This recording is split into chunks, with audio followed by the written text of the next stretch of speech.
है और ये बू है ना। विभू धार चित, चित नहीं है चित्त। अब चार के ऊपर रा है ना, पूरा धा के साथ जुड़ जाएगा तो धार चित। बोलो धार चित। पाद पीठ। अब इसमें पीठ है और इसके आगे सा आधा है तो ये पीठस बोलेंगे। इसका क्या बोलेंगे? पीठस। क्या कहेंगे? अपन ने कल पढ़ा ना, इतने अक्षर इतनी मात्राएं होना चाहिए, तो इसमें एक अक्षर कम है तो ये नीचे वाला अक्षर ऊपर जुड़ जाएगा। अब नीचे क्या जोड़ोगे? फिर इसको बोलोगे तो तुम। बोलो तो तुम, ठीक है ना। तो आपका आधा सा जो आधा था वो ऊपर जुड़ गया तो आपके बोलने की लैंग्वेज सही हो गई। तो कैसे पढ़ेंगे इसको? बुद्ध्या वीणा विबुधा चित्त पाठ पीठस। पूरा ठस नहीं बोलना, पीठस।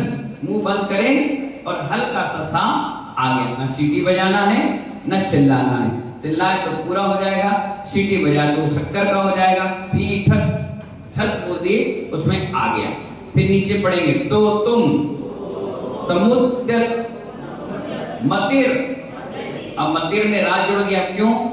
क्योंकि आगे पीछे उसके विगत आ गया है, विगत के ऊपर रा आ गया तो क्या कहेंगे इसको? मतिर। विगत त्रय को हम, त्रय को हम, ठीक है। पढ़े इसको एक बार शुद्धि करें। तो तुम समुद्र मतिर विगत त्रपो हम, ठीक है ना। हम आगे ना, हम वो रा जो बना है, एस बना है, वो आ का उपयोग होता है, ठीक है ना। अ हम है ना, तो सो हम हो जाएगा। फिर नीचे आ जाइए। अब ये क्या है? बालम। वालम नहीं है, बालम विहाय जल संस। बोलो संस। संस स्थित, क्योंकि जो सा है आधा वो सा से जुड़ जाएगा तो बोलो संस्थित। संस्थित, रुकना नहीं है, बोलो संस्थित। संस्थित। बिंदु, छोटी मी है तो बिंदु, जैसे बिंदु बोलते हैं ऐसे बोलो बिंदु। बिंब। और आप लोग क्या करते हो इस लाइन में? बिंब। जैसे भैंस बोलती है आप लोग भी जोड़ देते हो बिंब, तो इसमें एक अक्षर जुड़ गया इसलिए आपका भक्तांबर अशुद्ध हो गया। क्या हो गया? इसीलिए जैसे रोटी बनाती हैं, नमक की मात्रा बराबर, पानी की मात्रा बराबर, आटे की मात्रा बराबर। हल्का सा नमक ज्यादा कर दोगे तो रोटी कैसी होगी? खराब हो जाएगी। पानी ज्यादा कर दिया तो रोटी क्या हो जाएगी?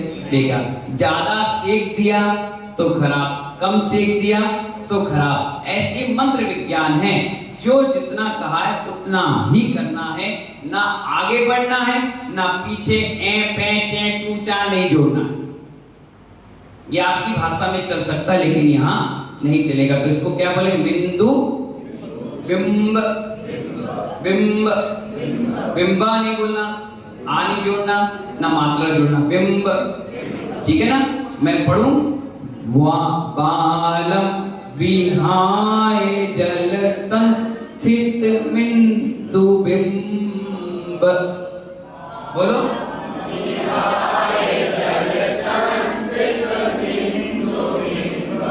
बस वही सांस रोक दो, बिल्कुल ब्रेक पे कंट्रोल, क्लच पे कंट्रोल रखना है अपन को, बिल्कुल गियर आगे नहीं बढ़ना, तुरंत रोक लेना।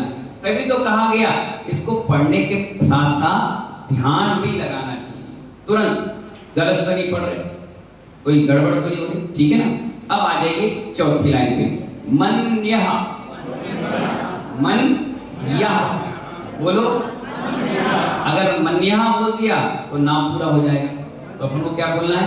मन यह का इच्छति, का इच्छति जना सहसा गृहीतुम। तुम नहीं बोलना, बड़ी हो जाएगी तुम। क्या बोलना है? ही बड़ी है तो ग्रह ही तुम, क्योंकि मां आधा है। तुम बोले, तुम मुंह बंद करोगे तो मां का उच्चारण आ जाएगा। अब ये पढ़े अपन, मन्य क इच्छति जना सहसा गृहीतुम्।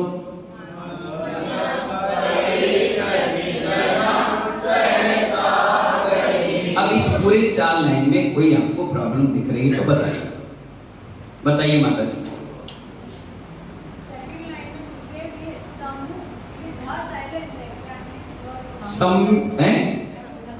समुद्र है ना, द और या है द, समुद्यत अलग पढ़ लो और समूह अलग कर लीजिए तो संधि विच्छेद हो जाएगा। इसमें नीचे अन्यवार्थ दिया है ना, इसमें लिखा है, देखिए आप पढ़िए, ये लिखा है ना, तैयार बुद्धि वाला समूहत लिखा है ना, देखिए पढ़ना, उसमें संधि विच्छेद दिया गया है, उसको पढ़ लीजिएगा, है ना। और बताइए, और किसी को दिक्कत परेशानी? चलिए आगे पढ़ें। बहुत बढ़िया, इसको मैं एक लाइन पढ़ूंगा, आपको दोहराना है जोर से और मिला मिला के। मुझे नहीं देखिए, आप पुस्तक में देखिए, मिलाइए, कहीं मैं भी गलत पढ़ा हूं तो मुझे भी बता देना, ठीक है ना। चलिए पढ़े, बुद्ध्या विनापि विबुधा चित्त पात पीठ।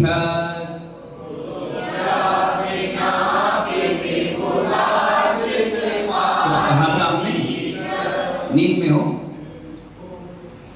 बुद्ध्या विनापि विबुधा चित्त पात पीठ।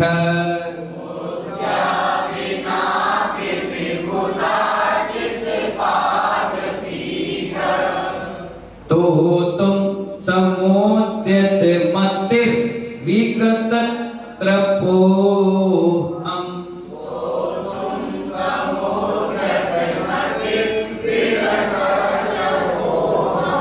बालम विहाय जल संस्थित बिंदु बिंब।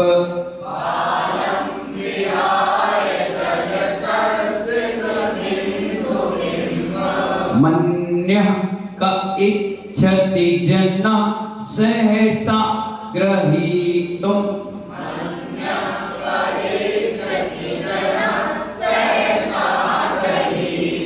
चलिए अब पूरी महिलाएं पढ़ेंगी, जेंट्स सुनेंगे, मिलाएंगे, देखेंगे, ठीक है। चलिए स्टार्ट करिए। बुद्ध्या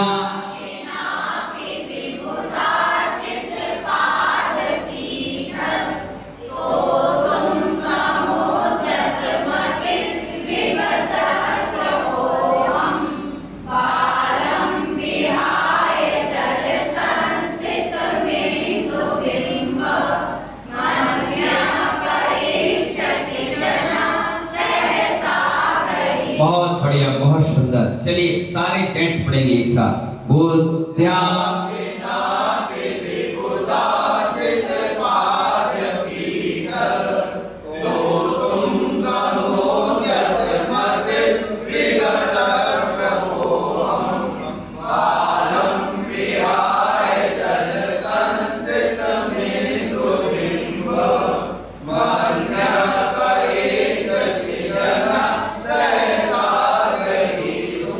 सब लोग मिलकर पढ़ेंगे।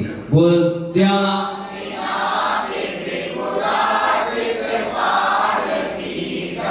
तो तुम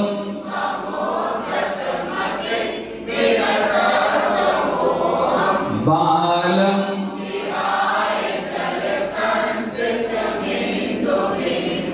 मन्यः। बहुत बढ़िया, एक बार अपने लिए ताली बजाकर उत्साहवर्धन कर ले। चलिए भावार्थ पढ़िए, ठीक है। हे स्वामी, इसके लिए कह रहे हैं, आदिनाथ भगवान को हेतु माना गया है, मूलनायक माना, इसलिए उनकी प्रायोरिटी पहले दी गई। हे स्वामी, आपकी सेवा देवों द्वारा की गई है। भगवान की सेवा कौन करता है? मनुष्य नहीं करते। कौन करते हैं? गर्भ कल्याण कौन बनाया? तप कल्याण कौन बनाया? जन्म कल्याण कौन बनाया? केवल ज्ञान कल्याण कौन बनाया? मोक्ष कल्याण कौन मंगाया?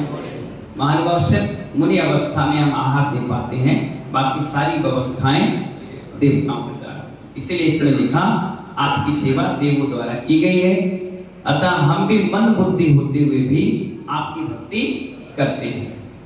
मेरा ये प्रयास वैसा है जैसे कोई बालक जल में पड़े चंद बिंब को अल्प बुद्धि के कारण सीध पकड़ने को दौड़ता है। कई बार आप देखना, बच्चा बैठा है, पानी है और उसमें लाइट की रोशनी आ रही है, तो वो सोचता है कि कोई चीज पानी में है और वो पकड़ने लगता है। अपन भी कहते हैं चल हट जा, क्यों? अपन इसलिए सोचते हैं कि वो अल्प बुद्धि का है। अल्प बुद्धि यानी और उसमें अभी दिमाग नहीं आ पाया है कि ये चंद्रमा नहीं है, पानी में ही कोई प्रतिबिंब है।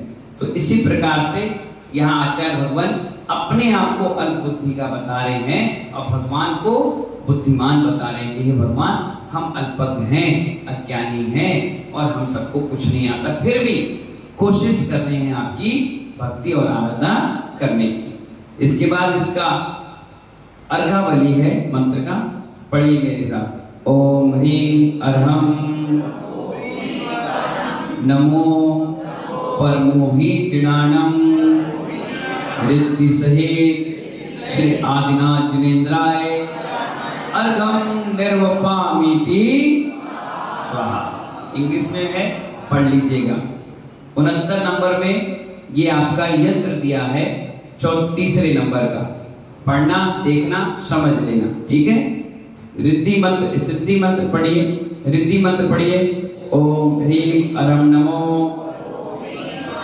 परमोहि जिनाणं क्षौम क्षौम नमः स्वाहा। ऐसे रिद्धिधारी मुनिराज जिन्हें परम अवधि ज्ञान प्राप्त है, उन्हें मेरा प्रणाम। परम अवधि और सर्वात अवधि, ये अवधि ज्ञान के ही भेद हैं। कौन से भेद हैं? हाँ, एक ऋजुमती, एक मनय पर ज्ञान के भेद हैं। तो ऐसे कई ज्ञान, जैसे ज्ञान 8 प्रकार का, 5 सही ज्ञान है और 3 कुज्ञान है। 5 सुज्ञान यानी मति शुद्ध ज्ञान जो हर व्यक्ति को होता है, अवधि मनय और केवल ज्ञान ये विशेष विशेष लोगों को होता है, और कु अवधि, कु शुद्ध और कुमति ये नारकी जीवों को ही होता है। तो इसीलिए ये अवधि ज्ञान के भेद हैं, सर्वावधि और परमावधि, 2 प्रकार का अवधि ज्ञान है। तो जिन्हें परम अवधि ज्ञान है, ऐसे मुनियों को यहाँ पर मुनिराजों को नमस्कार किया गया। हम लोग जितने भी साधु होते हैं, जैन साधु, उनको क्या कहते हैं? महाराज। क्या कहते हैं? बताओ भाई संटी भाई, क्या कहते हो? हे महाराज, अत्रो अत्रो, हे महाराज आ जाओ आ जाओ, हे महाराज खा जाओ, हे महाराज जाओ जाओ, कहते हो महाराज। क्यों कहते हो महाराज? महाराज मालूम है, जब कभी आप राजस्थान जाएंगे, महाराष्ट्र जाएंगे, गुजरात जाएंगे, तो जो घर में भोजन बनाता है उसे क्या कहते हैं? ए महाराज रोटी लाओ, ए महाराज सब्जी लाओ, ए महाराज पानी लाओ ना, कितनी देर हो गया। तो जो घर का रसोईया होता है, बावर्ची, उसको क्या कहते हैं? लालू भाई, महाराज। और कहना क्या चाहिए? मुनिराज। ये जिनराज, ये मुनिराज। बस इसीलिए अपन को क्या बोलना चाहिए? हे मुनिराज। आप देखिए, मैं कभी भी पोस्टर छपता है तो उसमें क्या लिखा होता है? मुनिराज। हम महाराज लिखते नहीं, क्योंकि आगम सम्मत बात ये है ही। आगम में तो मुनिराज शब्द लिखा। क्या लिखा? मुनिराज, जिनराज, लघु मुनि। एलक को लघु मुनि कहा गया, तो क्योंकि क्रियाएं वैसी पड़ गई। तो इसीलिए अपन को क्या बोलना चाहिए? मुनिराज बोलो, गुरुदेव बोल दो, उपाध्याय श्री बोल दो, मुनिराज कह दो, मुनिश्री कह दो। चल, महाराज शब्द का इस्तेमाल अपन को नहीं करना चाहिए। अब लैंग्वेज बन चुकी है आपकी। आप कहोगे जरूर वैष्णव सागर जी महाराज की, फिर आ जाएगा नहीं वैष्णव सागर मुनिराज की। तो 2-4 बार गलती होगी, लेकिन सुधार हो जाएगा। लेकिन ये मत कहो कि हम सुधार नहीं कर सकते। सब व्यक्ति कर सकते, हर व्यक्ति भगवान बन सकता है। जब शैतान बन सकता तो भगवान बनने में क्या दिक्कत है? ठीक है ना। तो महाराज शब्द का इस्तेमाल अपन को नहीं करना चाहिए। तो ऐसे मुनिराज जिन्हें परम अवधि ज्ञान प्राप्त है, उनको अपना हमने नमस्कार किया है। ठीक है। सिद्धि मंत्र पढ़ लीजिए, जिसको आपको सिद्ध करना है। और सर्व सिद्धिदायक अपना ये मंत्र काम कर जाएगा। बोलिए ओम ह्रीम श्रीम क्लीम सिद्धिभ्यो बुद्धिभ्या सर्व सिद्धिदायकेभ्यो नमः स्वाहा। एक लाइन का मंत्र तो ये हो गया। अब दूसरा मंत्र इसी में ही है। ओम नमो भगवते परम तत्वात् भाव कार सिद्धि राम ह्रीम गुरु हरा अस्वरूपाय नमः। दोनों प्रकार से बोल सकते हैं, कोष्टक वाला भी बिना कोष्टक वाला भी, ठीक है ना। तो ये दोनों मंत्र आप पढ़ सकते हैं सिद्धि करने के लिए। इसका विधि क्या है, किस प्रकार से करना चाहिए, सुनिए। पद्म बीज, काय के बीज, पद्म बीज जानते हो क्या होता है? बहुत बड़ा पद्म बीज, अच्छा लिखा है, बहुत ही होशियार, हम ध्यान ही नहीं देते। तो कमल गट्टा की माला से रिद्धि और मंत्र को 7 दिन तक, कितने दिन का इसमें समय दिया? मैंने बताया था ना 80 माला में कोई भी मंत्र सिद्ध हो जाता है, सिर्फ 80। तो 7 दिन तक प्रतिदिन 108 बार, कितनी? प्रतिदिन 108 बार स्मरण करना चाहिए। स्मरण का मतलब जाप करना चाहिए।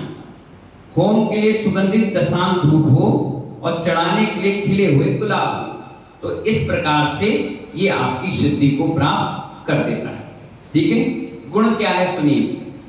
अंजलि भर के जल को उक्त मंत्र से मंत्रित करके 21 दिन तक मुंह में छींटे देने से लोग प्रसन्न होते हैं। जैसे कुछ लोग ऐसे होते हैं जिनके बात करने से लड़ाइयां हो जाती हैं। कोई बोला और लड़ाई हुई, आप कहीं खड़े हुए, कमेटी लड़ मरी, झगड़ गई, लोग आपसे रुष्ट बने रहते हैं। आप बहुत सोचते हो अरे मैं कुछ करते ही नहीं हूँ, मुझसे क्या गलती हो गई, क्या कारण है, लोग मुझसे रूठे रूठे रहते हैं। और कुछ ऐसे होते हैं जो कुछ भी नहीं करते, सिर्फ फेस उनका पुण्य है, नसीब है, यश कीर्ति है, उनके नाम से लोग अपने आप जुड़ जाते हैं। जैसे आपने किसी का नाम लिया, अच्छा वो आ रहे हैं, हाँ, हम भी अरे अभी तो मना कर रहा था, जुड़ कैसे गया? और कह दिए ये व्यक्ति आ रहा है, इसके साथ तो बिल्कुल नहीं रहूंगा। नहीं, बिल्कुल नहीं। ये क्या है? ये कहीं ना कहीं अपयश और यश है, कहीं ना कहीं हमारा पुण्यहीन है। इतना सब कुछ कर रहे हैं फिर भी हमसे लोग प्रसन्न क्यों नहीं है? तो ये काम करने से 21 दिन तक और ये जल को अपने मुख पर छींटे लगाने से लोग हमसे प्रसन्न हो जाते हैं। यंत्र को पास में रखने और तीसरा काम वृद्धि मंत्र स्मरण करने से शत्रु की नजर बंद हो जाती है, दृष्टि दोष भी दूर हो जाता है। जो अपन हाय लग जाती है, नजरें लगती हैं, या कोई ऊपरी मंत्र क्रिया कर रहा है तो वो भी अपनी टल जाती है। इस प्रकार ये तीसरे नंबर का काव्य आपका बहुत शानदार तरीके से समाप्त हो गया। चौथे नंबर का है जल जंतु भय मोचक। जो जल में जीव रहते हैं, कौन कौन रहते हैं बताइए?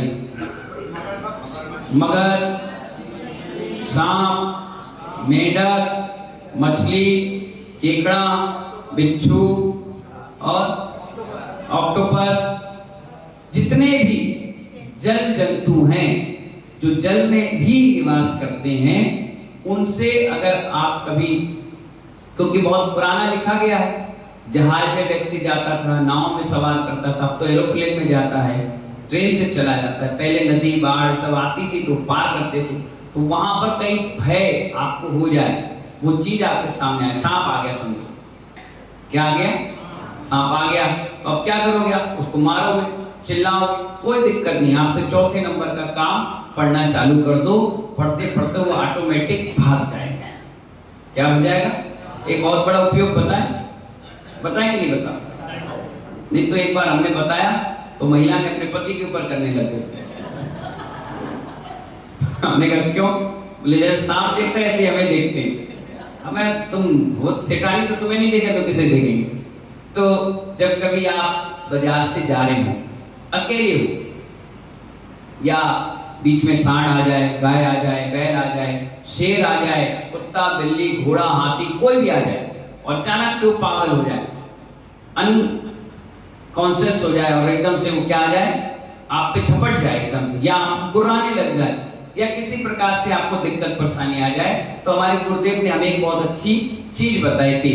ऐसे हाथ करो, ऐसे इसको ऐसे बांध लो बिल्कुल मुट्ठी, और अंगूठा एकदम सीधा कर लो, यूं जैसे हम ठेंगा दिखाते हैं ऐसे कर लो। और वो सामने से पता चला बैल है और खड़ा है, तो आप ऐसे हाथ बांध लो और नमोकार मत बोलना चालू कर दो, मन ही मन, नमो रिंताणम नमो सिद्धाणम नमो आयर्यम नमो वज्रम नमो, और पढ़ते पढ़ते पढ़ते पढ़ते उसके सामने से निकल जाओ, और 10-20 कदम जब आप निकल जाओ फिर धीरे से जाके खोल दो। वो कभी जिंदगी में तुम पर आक्रमण कर ही नहीं सकता, कितना ही नालायक जानवर क्यों ना हो, कितना ही चिल्ला रहा हो, कितना ही भौंक रहा हो, कितना ही आप पे झपट रहा हो, बिल्कुल अब ये नहीं करना कि आज घर में कुत्ता हो आसपास और वो चिल्लाने लगे तो तुम उसके सामने नमः सिद्धाणम और जाकर झपट जाए।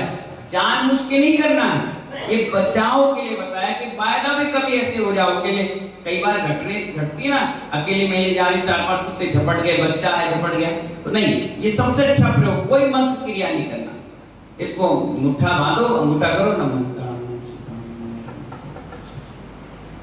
कई बार ऐसा हुआ कोई दुश्मन भी आपके सामने आ गया, अभी उमरी में थे हम भिंड के पास, कहाँ थे, ऐसे ही अपन क्लास पढ़ाते हैं तो किसी ने सुन रखी थी, तो 4 विजाति धर्म के लोग आए, चाय का ठेला था, उसके सामने चाय वाय पिए और पैसे देने में आनाकानी करने लगे। इधर एक व्यक्ति था जैन, उन्हें कहा नहीं भाई साहब पैसा देना पड़ेगा। अच्छा हमसे पैसा लेगा, जानता मैं कौन हूँ? अरे जानता नहीं जानता, हमें दे दो 20 रुपए भैया, आप जाओ, हमें क्या करना। अच्छा 20 लेगा, ले बेटा भुगतना पड़ेगा। उसने भी कहा ठीक है देख लेंगे। अब वो गया घर, बंदूक लेके आ गया, कितने रुपए के लिए, बस बंदूक लेकर वो आ गया, और उसने क्या किया, दुलान में भरी और उसके सीधे सामने तान दी। उसे तुरंत चौथे नंबर का काव्य याद आया, तुरंत ये प्रयोग आया, उन्हें हाथ बांधी, नमः मन में पढ़ने लगा, उसने गोली ली और सीधे चलाई, डाय गोली हो गई फुस, उसने दूसरी डायरेक्ट में चलाई, डाय फिर हो गई फुस। उसने कहा ये कोई मंत्र पढ़ रहा है, भागो यहाँ से। उस तुरंत भाग गया। वो तुरंत मेरे पास रात के आया 10:30 बजे, मैं सो रहा था, दरवाजा खटखटाया, कह रहा महाराज जी आज आपके अंगूठे ने बचा लिया। बचा लिया, क्या हो गया? बोले ऐसी ऐसी घटना घटी महाराज जी, और गोली फुस हो गई, चली नहीं। मैंने कहा भैया बच गए, अच्छा रहा तुमने प्रयोग किया, रोज मत करना किसी से पंगा जानबूझ के, फिर अब नहीं चलेगा भैया, कभी कभी चल पाता है। तो ये बहुत बड़ा प्रयोग है, इससे आप हमेशा बच जाएंगे। आप देखना कभी मैं बिहार करता हूँ, गाय वाय आ जाती है तो मैं भी ये प्रयोग करता हूँ, जिससे वो गाय या जानवर आपको परेशान नहीं करती, क्योंकि हर महीने में 2-3 शोभा यात्रा कार्यक्रम बिहार चलते रहता 8 महीने, तो ये आपके लिए बहुत उपयोगी चीजें हैं, इसको आप करोगे बहुत फायदे करेंगे। चलिए जल जंतु भय मोचक नाम का एक काव्य शुद्धि करिए। अब ये कौन सा वाह है? वन का। वक्तुम का आधा इधर जोड़ लीजिए और तुम अलग पढ़ लीजिए, है ना। वक्तुम गुणान गुण समुद्र। अब ये कौन सा सा है? मूर्धन। कौन सा सा है? अंदर से सीटी निकलेगी। शशांक शशांक। कान तान कान तान। कान तान नहीं बोला, कान तान, तो आन में ही ना निकल जाएगा, बोलना नहीं पड़ेगा और शुद्धि बने रहेगी। पढ़े वक्तुम गुणान गुण समुद्र शशांक कांतान कस्ते क्षमा। माँ के बाद क्या है? बिंदी है और हा है, इसलिए अपन बिंदी में हा बोलेंगे। क्षमा सुर गुरु प्रतिमोपी बुद्ध्या। या आकी मात्रा है ना, जोर से बोले बुद्ध्या। कल्पान काल पवनोधत पवनोधत नक चक्रम नक चक्रम ओवा तरीत मल मम।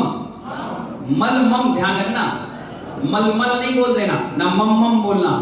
मल मम बोलो, मल मम भूनिधि बुझाभ्याम बुझाभ्याम।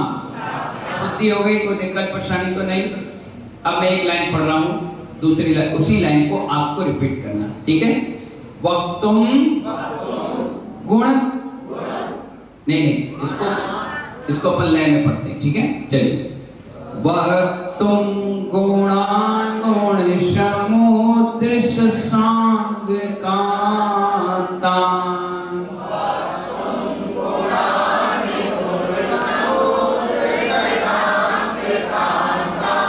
कस्ते क्षमा सुर गुरु प्रतिमो विबुद्ध्या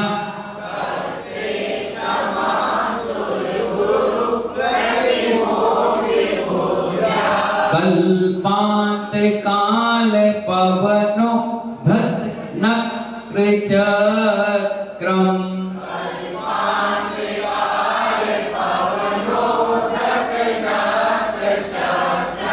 गोवा तरीतु मलमं पुनिधिं बुझाभ्याम।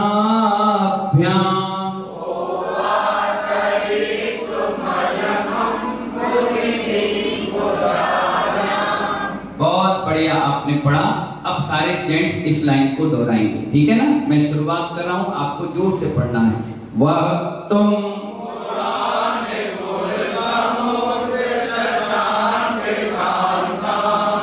कस्ते बोलो कल्पांत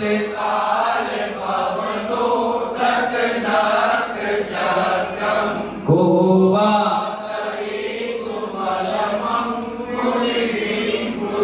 सभी महिलाएं तुम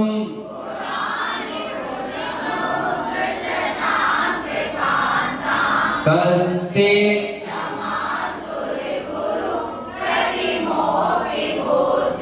कल्पांत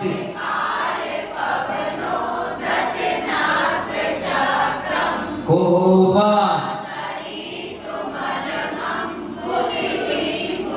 सभी मिलकर पढ़िए। तुम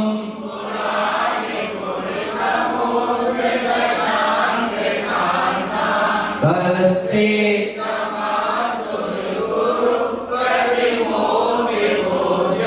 कल्पांत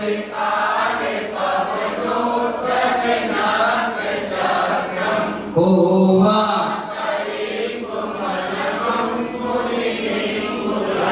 बहुत बढ़िया। एक बार तालियां बजा लीजिए अपने लिए, बहुत बढ़िया पढ़ा।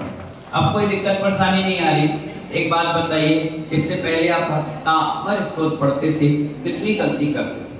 अब आपको समझ में आ रहा है कि वाकई में हम कितनी गलत पढ़ रहे थे, इसीलिए उसका लाभ में नहीं मिल पा रहा था। गलत डायरेक्ट चल रहा था तो गलत जगह व्यवस्थाएं बन रही थी। इसका भावार्थ समझिए।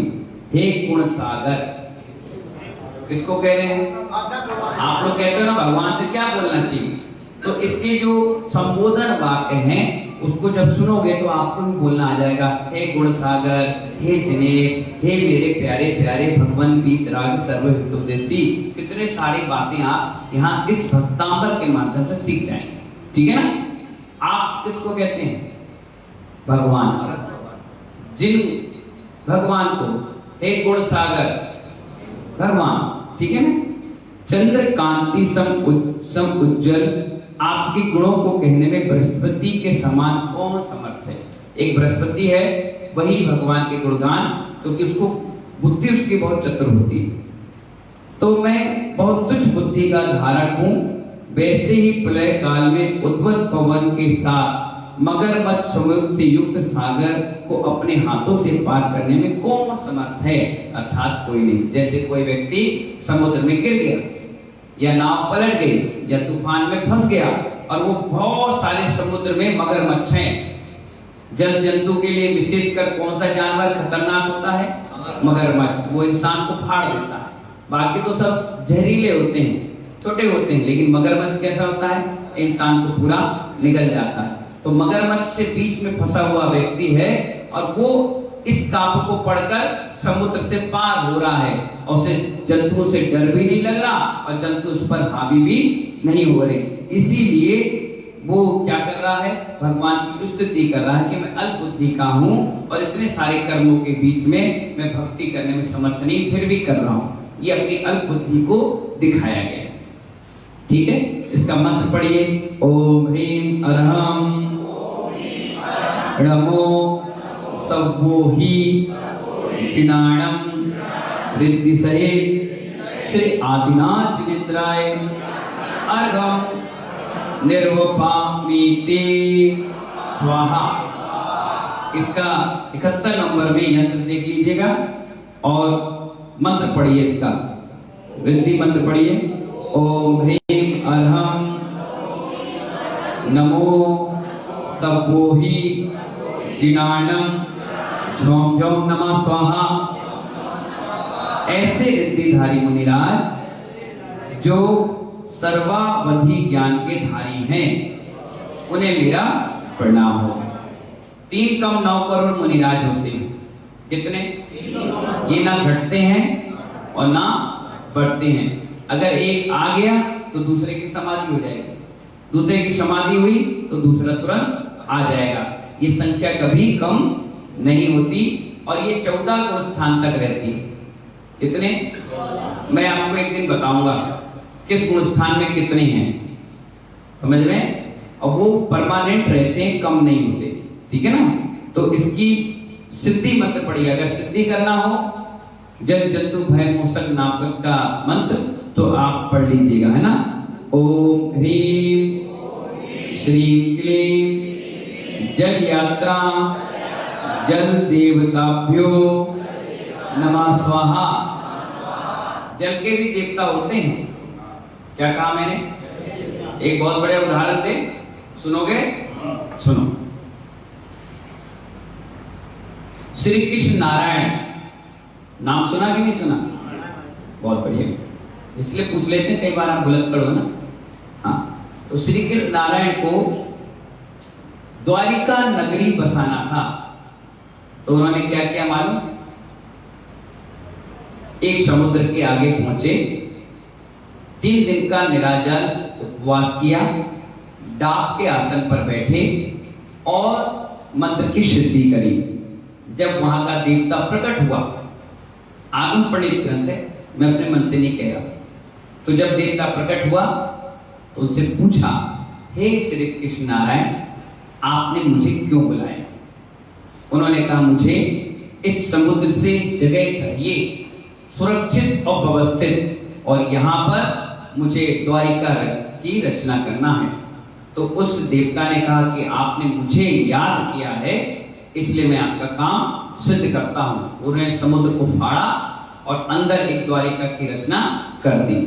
रामचंद्र जी को जब कहाँ जाना था? श्रीलंका जाना था। सीता का हरण हो गया था रावण से युद्ध लड़ने के लिए, तो उन्होंने भी 3 उपवास किया।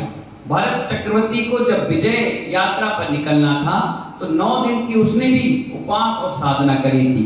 कहने का मतलब ये है, कोई भी मंत्र क्रिया की जाती है तो उसके अधिष्ठाता देव खुश हो जाते हैं, प्रसन्न हो जाते हैं, और इसीलिए वो अपने काम बना देते हैं। जैसे आप सरकारी ऑफिसर के पास जाओ और वहां पर वहां के चौकीदार को मिठाई का डब्बा दे दो और कहो कि हमारी फाइल जल्दी करवा दो, तो वो नीचे फाइल के ऊपर क्यों किया बताओ?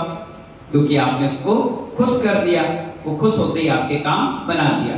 अगर आपको भी पड़गान में चौके में महाराज को लेके जाना है तो आप दीदी भैया महाराज के साथ रहने वालों से पूछते हैं, अरे यार महाराज की विधि कौन सी बताओ ना, अरे यार कौन से मिलाते थे, पहले कैसे मिलाते बता दो यार, थोड़ा बहुत तो एडजस्टमेंट करो। वो आ जाते थे, यहाँ फल रख लो, ये बादाम लग लो, और तुक्का लग गया, देखो देखो देखो हमने बोला था, हो गया। हाँ हो गया तो हो गया, देखो हमने कही थी, देखो हमने बताई थी, हमने तुमसे कही थी, देखो। तो जब काम होते हैं उगते सूरज को दुनिया नमस्कार करती है, डूबते को कोई नहीं करती। तो इस प्रकार से वो सिस्टम बन जाता है। इसलिए आपके घर में कभी कुआं हो, पुराना पुश्तैनी कुआं हो, तो उसको ऐसे ही बंद नहीं किया जाता। उनके भी देवी देवता होते हैं, उसकी भी सिस्टम है, उस सिस्टम के अनुसार उसका विसर्जन होता है और उसके बाद उसको बंद कर दिया जाता है। अगर आपने ऐसे ही बंद कर दिया तो जो भी उसमें रहते होंगे वो बाद में आपको, आपके परिवार को या वहां रहने वाले जितने भी लोग हैं सबको हैरान और परेशान करते हैं। यहाँ तक कि सूखा पेड़ है उसमें भी देवी देवता है। खंडर पड़ा मकान है, इसलिए तो कहा कि मकान जैसी आपने ओपनिंग की अब उसमें रहना चालू कर दो। अगर आपने 3 महीने भी छोड़ दिया तो उसमें कोई ना कोई बेहतर देव आकर के निवास कर जाएगा और अपना ठिया बना लेगा। अब उसको निकालना बड़ा मुश्किल हो जाता है। इसलिए मंदिर की धर्मशालाएं हर 2-4 दिन में साफ सफाई होते रहना चाहिए, साधु आते रहना चाहिए, समाज की बैठक या नमोकार मंत्र का पाठ होते रहना चाहिए, नहीं तो वहां भी कोई ना कोई आ जाएगा। इसलिए जैसे अपन ने एंट्री करी तो अपन ने क्या बोला, निस्सही निस्सही निस्सही। 4 महीने के लिए हम यहाँ आ रहे हैं, जो भी हो वो अपने अपने स्थान पर जाएं। 4 महीने के बाद आ जाना जब हम चले जाएंगे, तो हमें कोई परेशान नहीं करेगा। और आप क्या करते हो, यहाँ तक कि ट्रेन में भी आप बैठो तो क्या बोलना चाहिए, बस में भी बैठो तो क्या बोलना चाहिए, अरे पता नहीं कहाँ पहुंच जाएंगे देवी देवता। बेहतर जाति के बहुत चंचल स्वभाव होता है, पता नहीं कहाँ आ जाए, एक छोटे से गड्ढे में आ जाए, कुएं में आ जाए, गुफा में आ जाए, कहीं खंडर पड़े मंदिरों में बास करेंगे, कहीं सूखे पेड़ पर होंगे, हरे भरे पेड़ पे भी होंगे, पता नहीं कहाँ हो जाए, पुराने पेड़ पर भी बास हो जाएगा। इसीलिए अपन सबको इस सब चीजों को ध्यान रखना। सबसे अच्छा मंत्र दिया, निश्चय निश्चय निश्चय, और बोलकर चले जाओ, आपका कभी वो कुछ बिगाड़ नहीं। पैर ही होंगे तो बात दूसरी, और बाकी कभी कुछ नहीं होता, ठीक है ना।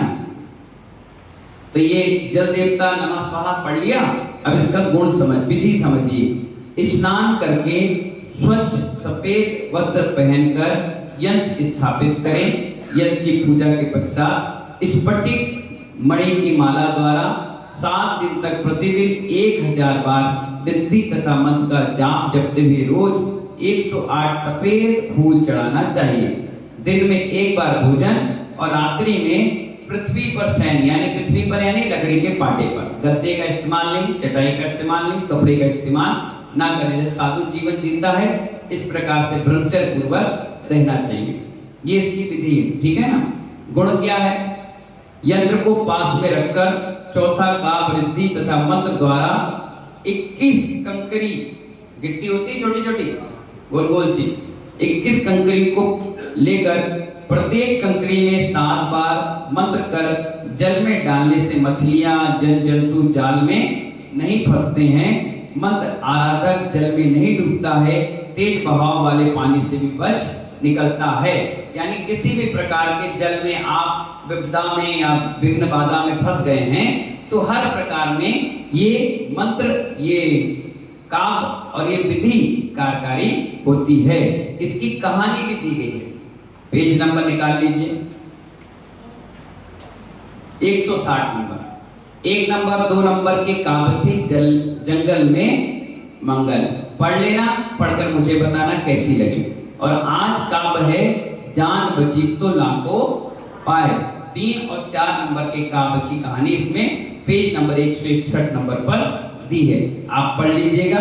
इसमें सारी चीजें दी गई हैं और जो चीज समझ में ना आए तो लिख करके दे देना, मैं एक बार आपको फिर से पढ़ा दूंगा। दोनों काव्य एक बार फिर से पढ़ ले अपन। 3रा नंबर निकाल लीजिए, बुद्ध्या विना विबुधा चित पात पीठ।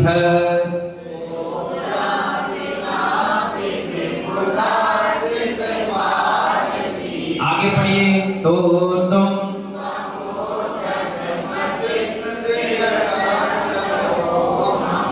बालम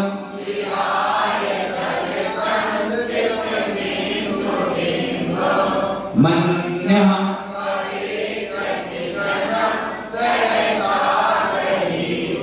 वक्तुं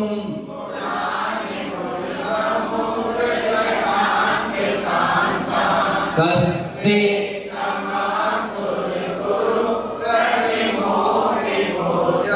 कल्पान्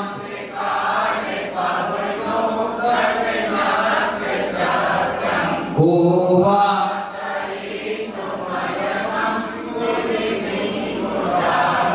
बहुत बढ़िया, इस प्रकार से आपके दोनों काम हो गए।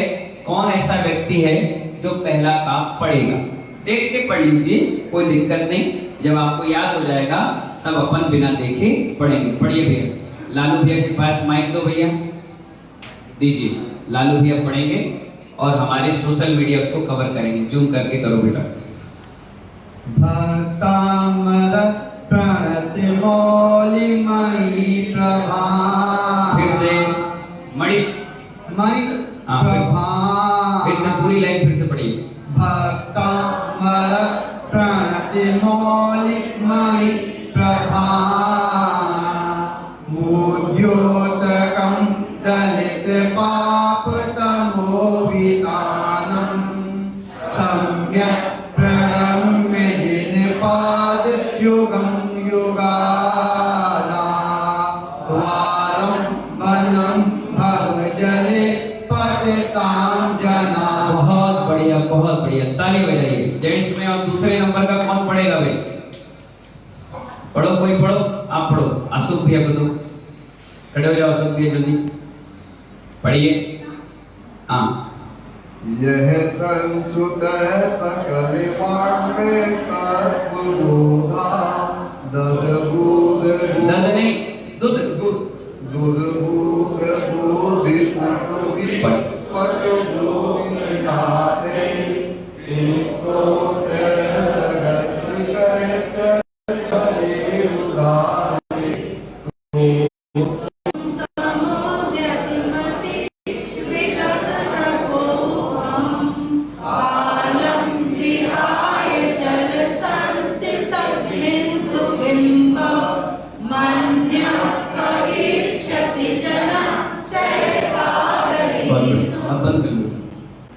हट जाओ साइड।